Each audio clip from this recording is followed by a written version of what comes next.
I was rewatching all the games really, except I think it was game 5. I was rewatching all of them before we came into the live stream and did the podcast.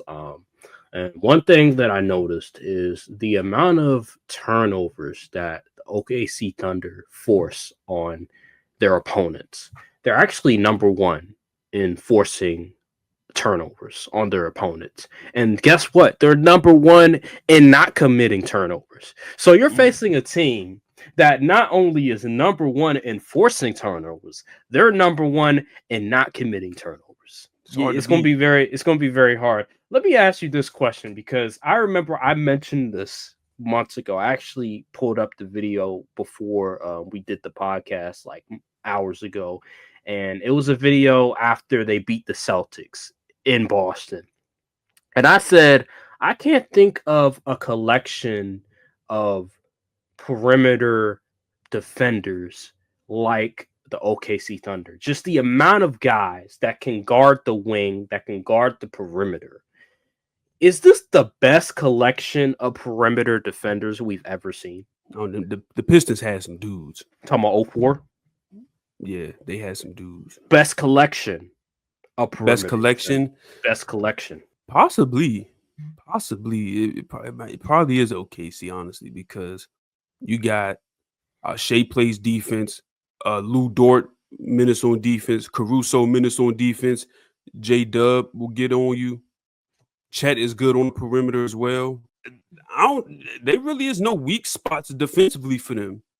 On the perimeter wise. So I honestly, probably. So I posed that question just from watching all the film that I watched from game 1 to game 5.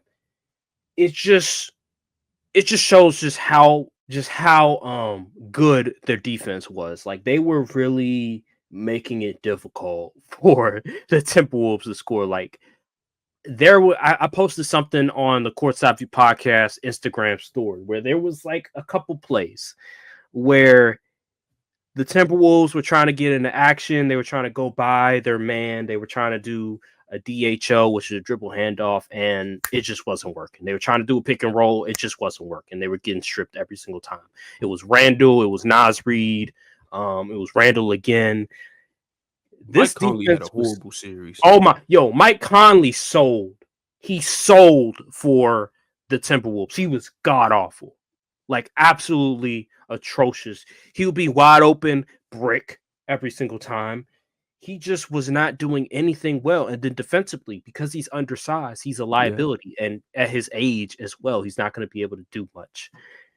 This series, not only was the Thunder perimeter defense so stifling, so aggressive, so physical, but when I look at the Timberwolves side of things, although the defense for the Thunder was all-time great, I felt like the Timberwolves could have done something to at least make it easier on themselves.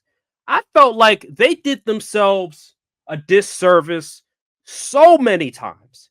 And I mentioned this about their offense, that drive and kick offense works well when you're playing teams that aren't very athletic, don't have the size. It's going to work well. It's going to look beautiful. But when you're going up against a team like OKC, I know it's rare because it's a rarely great defense, an historic defense. But when you're going up against a team like OKC that has the size, that has the athleticism, that has the speed, that has the IQ, you're not going to be able to get away with going by somebody and driving and kicking for an open three because guess what's going to happen? They're going to recover. They're going to close out, yeah. And they have the width, they have the arm width to be able to get the flexion. I don't think there's a single player on that court under 6'5". Bro, I want to say you can go through 1 through maybe 8. Everybody can guard from the perimeter. There's not a single guy that is a liability unless you want unless you want to say, well, you know, if you want to go height, for example, where you have Randall and Shea is trying to guard them. Obviously, size is he's going to be a mismatch.